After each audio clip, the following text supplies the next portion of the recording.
satemah kowe ngrangkul kelawan aku. Kowe arep nang Arep melu Kakang Umbara. Gus. Kok arep melu aku arep nang Wis pokoke melu karo Kakang Umbaran. Kakang Umbaran arep ning ndi wae aku melu. si Adi Joko Pujan. Apa? Tenane aku ora arep nyang ndi. Mung wae aku lunga saka omah, mung ancas lan sedya karepku aku kepengin golek rencek. Mengkone lamun wis entuk rencek, aku bakal bali nyang omah. Alah, sampeyan iku ngapusi kok. Lho, sik.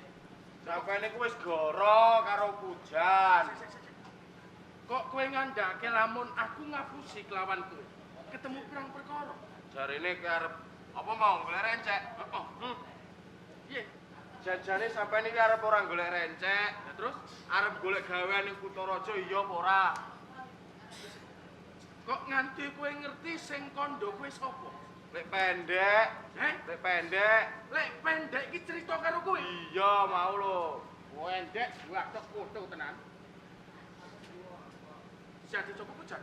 Apa? Umpama tak tutupi kaya ngapa mestine wae kowe ngerti.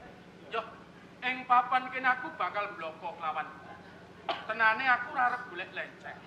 Ning mung wae aku arep tumuju ana ing Kraton Majapahit. Sawetara aku arep luru pegawean. Mengkone lamun aku wis entuk penggawean, aku bakal bali nyang omah. Bisa murakabi keluarga ana ing Gambir Seged. Kalbu kowe. Ameli sampeyan ae ya. Gus aja. Ning omah ra penak lek pendek mau tak jaluki gendonge ora gelem kok, Kang. Lah nek umpama lek pendek ora gelem ya lek subur. Apa lek subur dik nganuni pendek ae kok lho, sing wonge cilik gelem gendong lho. Lah aku bangsa kandha lek pendek ora gelem kok. Jan, Gambir Seged nganti tumuju ning Kraton Majapahit ki adoh. Bebasan munggah gunung medun jurang. Ing mengkone yen to ana apa-apane kowe sing kelangan dudu Ibu Jinggawati lan Simbah Pameng. Kalebu aku melu kelangan kelawan. Mergo kowe kadangku kang tak tresnani. Sawetara kowe bali nyang omah, dolan kelawan Simbah Pameng. Mau bali Gambir Seged arep melu Kakang Umbaran wae aku. Si Adi Joko Pujan gelem bali. Ora. Bali, Aku gelem bali lamun karo kowe ya, Kang. bali. Momo. Ora gelem. Ora gelem.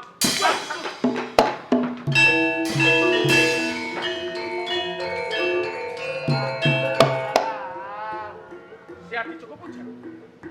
Tenan aku ora arep tegelan mentolo nyempalani kelawan. Ning saka kepojoke kanan. Saben-saben aku pareng tutur kelawan. Bebasan kok lebokke kuping kiwa, kok tokke kuping tengah. Tenan aku tresno kelawan. Mergo kowe kadangku tak tresnani. Jarine Kakang Tresno kelawan Joko Pujan ning kasunyatane apa? Aku arep melu ning Kutaraja wae Kakang ora bentuk. Aku melu sampean wae yo, Kang. Mung wae aku kuwatir kelawan. Ing mengkone yen to ana apa-apane kowe, aku uga melu kelangan kula tak jan. Si Adi Joko Pujan bali kang omah. Bali, bali, lem bali bae.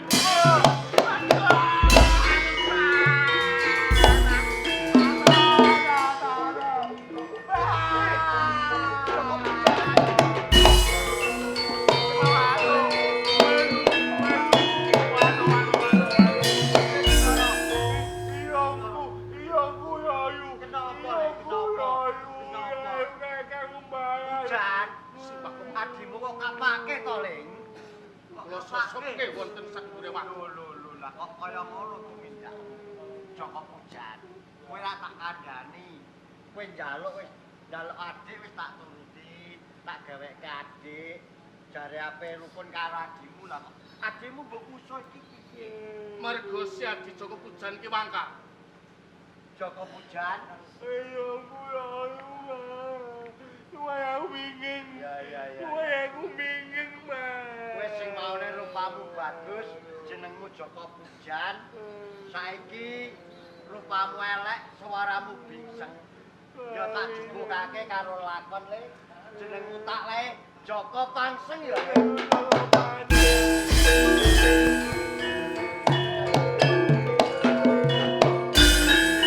Balan Simbah Pameng.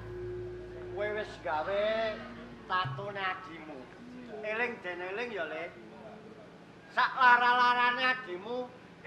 karo kowe besok ayo bali.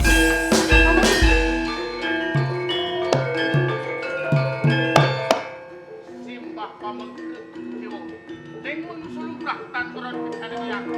Aku tau temu simbah maksud aku takut.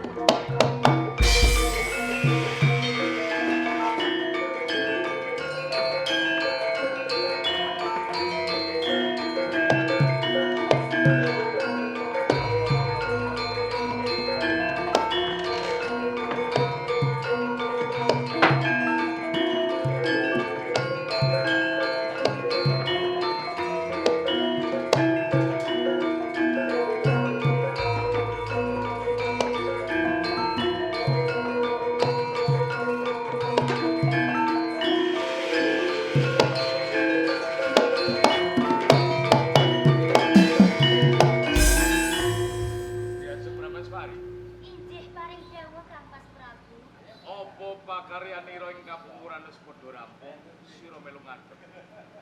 Sakderengipun kula matur, kula ngaturaken sembah pangabekti kula Kang Mas Prabu. Tak tampa ora lewat puja pangestuning ingsun sira tampan. Mugi dados jejimat kula Kang Mas Prabu. Kang Mas Prabu, kepareng matur menawi to panjenengan badhe mundhut pesta angin kula dulawon tak sedaya para benceti boten wonten ingkang ngujiwani kok Kang Mas Prabu. Yen pancen aturmu kaya ngono kuwi sing tak kersake. Kula mendho sautara. Inggih Kang Mas Prabu. Kakang Pate Maudara, Sabda tinimbalan kula sinuwun. ingsun mundhut dhateng atur palapuranira. Sekawit mbalelanipun Bupati Ngranti kados pundi Kakang? Kula sinuwun. Dereng kemawon ingkang abdi kawula ngunjuk atur sampun wonten kepareng dalem mundhut preksa babagan menika. Nggih sinuwun. Salebetipun panjenengan ngutus dhateng kula supados nakjehaken Bupati Ngranti Bandar Subali. Dadosaken kawruhananipun Sinuwun Prabu Bramatujuk. Jalaran ing ari kalenggan menika Bupati Ngranti Bandar Subali balela saking Praja Majapahit. Balela lajeng wusananipun Kakang. Wusananipun dadosaken pasulayan. Sedaya prajurit ingkang kula pandegani kalindih ing pangayudan. Prajurit ing Majapahit sami kalindih ing yuda. Pancen leres rikala semanten panjenengan paring purbalan wasesa kaliyan kula. Menawi ata wonten balelane Bupati Ngranti Bandar Subali. Kula kedah paring patembaya dhateng sinten kemawon ingkang saged ngendhekaken Bupati Ngranti Bandar Subali. Alit lan agengipun badhe nglenggahi wonten ing Kabupaten Ngranti. Dumadakan kan wonten salah sawijining pawongan ingkang saged ngendhekaken Bupati Ngranti. Lajeng sinten Kakang Maudara? Pawongan menika boten jamak lumprahing manungsa, naminipun Kebo Marcuet. Kebo Marcuet. Sampun kelampahan Kebo Marcuet nglenggahi dados adipati wonten ing Kabupaten Ngranti. Saya kiyambakipun nunggak semi pakartinipun Bandar Subali rikala semanten. Leripun kados pundi Kakang? Sami mawon. Kula ripih kanthi sarana alis, kula emutaken kanthi sanget. Kula boten kiyat ngadepi kidaning Kebo Marcuet. Sampun dadosaken palusulayan. Kula kawon kan. Tegesipun Bupati Ngranti ingkang samenika Kebo Marcuet uga nunggak semi. Kakang Maudara, Nuwun inggih. lan sineksenan pungganing praja negari Majapahit. Ingsun atas nama rating Majapahit dhateng sinten kemawon cilik saged ngendarat, ageng saged merjaya dhateng Kebo Marcuet ing Ngranti badhe kula ganjar Kakang. Ganjar.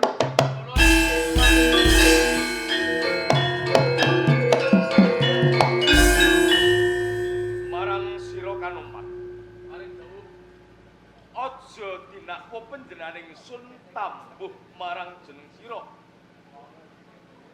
Lagi sepisan ingsun ketemu dening sira munggah ing pendopo agung kang tanpa sun timbali. Sapa kang dadi aranmu lan apa wigatine kowe munggah ing pendopo agung Majapahit? Keparang matur menawi lepat kula nyuwun pampu. Menawi sudya mastani kula Joko Umbaran. Joko Umbaran. Menika leres. Wingking saking dusun Gambir Seket. Duh, sinuwun Prabu. Tebih saking Gambir Seket. Dumugi wonten ing Pendhapi Agung Kraton Majapahit. Ing ujub kula badhe suwita ngresot dalem. Sinuwun Prabu kula matur. Arep suwita nyang pangarepaning sun. Menika leres. Ngerti pawitaning suwita. Ngertos Apa Umbaran? sedaya menika namung cengkir. Kang tegesipun kencenging pikir.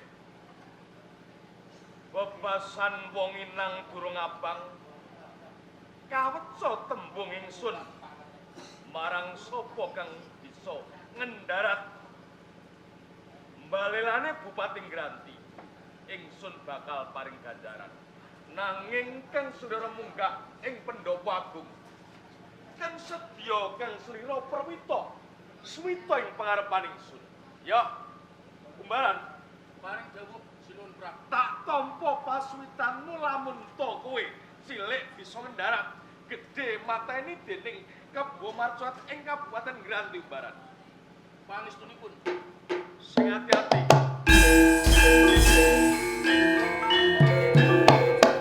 Kakang Pati Maugoro. Kula dereng pitados dhateng aturipun Joko Umbaran. Dikolapati lamun tok adok saketono yen saket adono. Yes, banget jauh. Mari kula nyuwun pamit.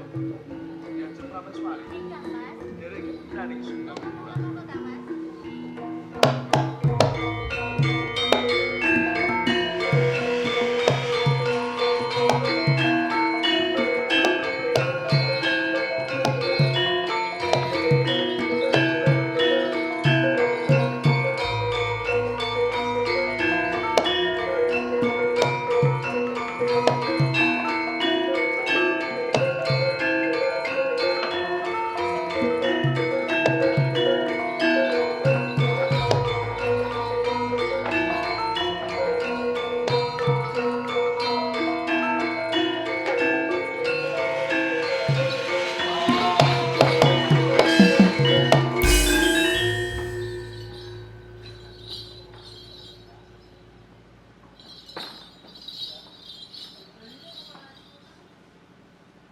Mengko dhisik paungan kang wujude gegeris. Aja dinako lamun aku tambuh kelawan kowe. Mung wae lagi pisan iki aku ketemu kelawan sapa kang daderan? Aku Kebo Marcuat. Kowe Kebo Marcuat. Iya, Diwas kebenaran aku ketemu kowe kelawan kowe ijen padha ijen ana sak tengah alas. banjur kowe sapa, Gus? Joko Umbaran. Joko Umbaran. Senopati saka ing Kraton Majapahit. Senopati Majapahit. Oh.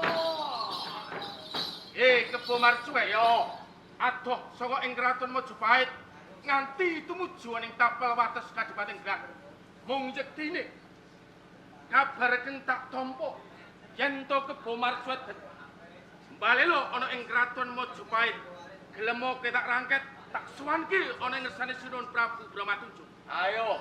Yen kowe bisa ngrangket Kebo Marcuat, bakal tak sembadani ana ing papan kene. Angkat!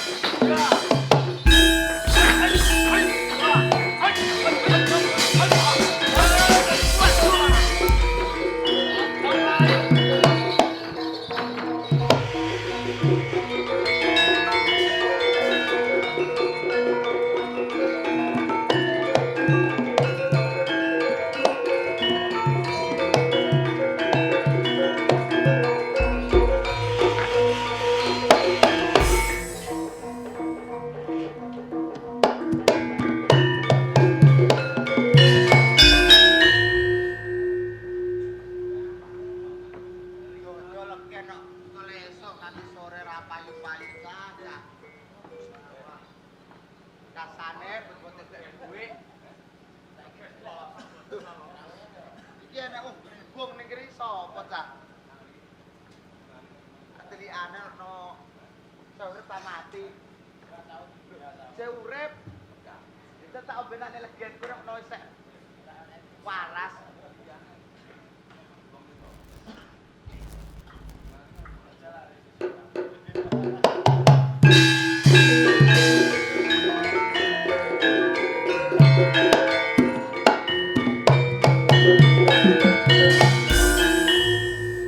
Apa kowe tunggale wong ngono? Lho aku tunggale wong arek. Kowe ya tunggale wong. Iya. Nek kok rupamu ngono. Kowe jenengmu sapa ngono? Aku jenengku Dayun, pakane Tulkiem. Kowe Dayon panetul ki.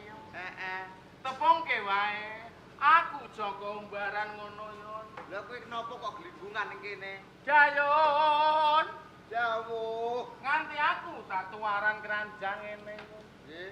Mentas wae aku tetandingan kelawan Kebo Maret Suwet ngono yon. Lah sampean sewani. Aku ya isih wani ngono yon. Nek tesih wani sambetara Ibu Jinggowati. Ngono yon. Iya. Sawetara kowe sesingitan yon. Oh. Aku bakal tetepi apa sing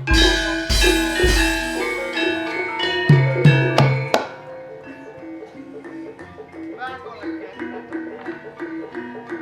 Kowe Kebo Maret Suwet. Yen pancen kowe satriya pinunjul. Iki lho tanding ngono damar mulang.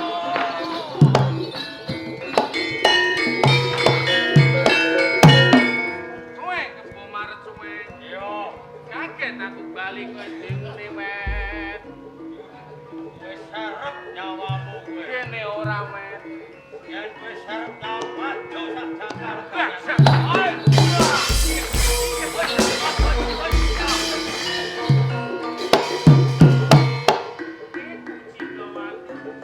Aku balik jaluk mati. Sampun ngapa Jinggowati? Aku anak ibu Jinggowati Kowe ngono anak wae. Jinggowati. Oh. Weluh. Wet. Awakku lara kabeh, Wet. Awak lara kabeh. Oh, Wet. Kowe kandha anak Jinggowati ket mau ora tak unggar-unggar kaya mangkon. Wet. Aku anak ibu Jinggowati ngono, Yen Wet. kaya ngono, ayo kowe tak terke bali. Aku gelem bali, Wet. Neng aku njaluk gendong ngono, Wet. Tak tumpakno ayo. Emoh, Wet. Jaluk numpak apa? Aku pengen digendong ngono, Wet. Kowe njaluk numpak kegrepon paman. Wet. Ayo, kene numpak kegrepon paman.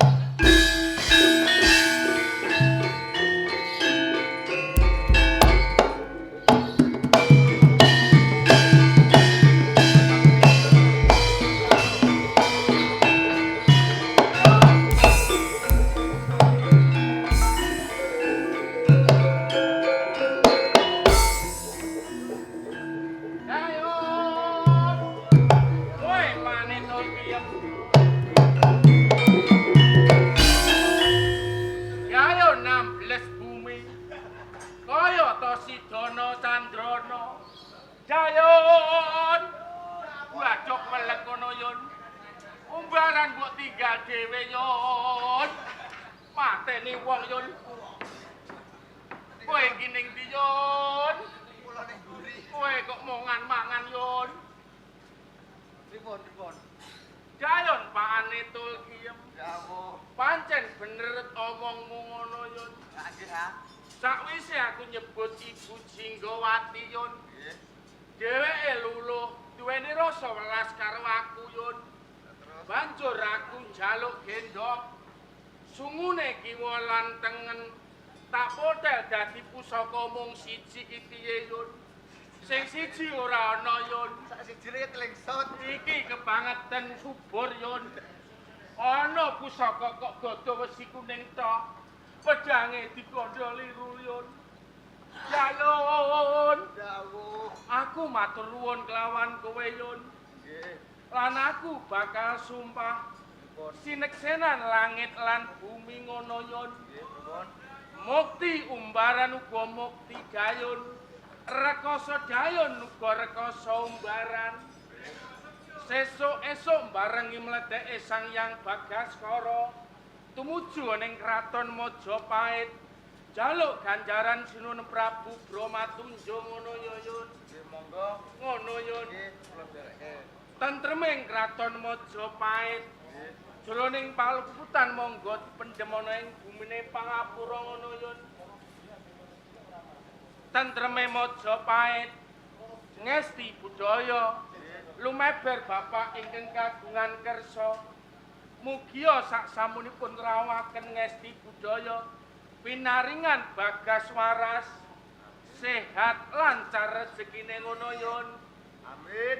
Kowe kok oman amin tok no Yun. Lah pripun kene pripun? Aku iki piye Yun? Nggih mau le dereke mawon. Apa Yun? Ngene Yun. Aja nganti kedat ing prayitnan Yun. Ya selamat sing ditekake. Selamat ingkang kagungan kersa. Ayo bareng-bareng yung donga sapu jagat. Robbana atina fid dunya hasanah wa fil akhirati hasanah wa qina adzabannar. Assalamualaikum warahmatullahi wabarakatuh.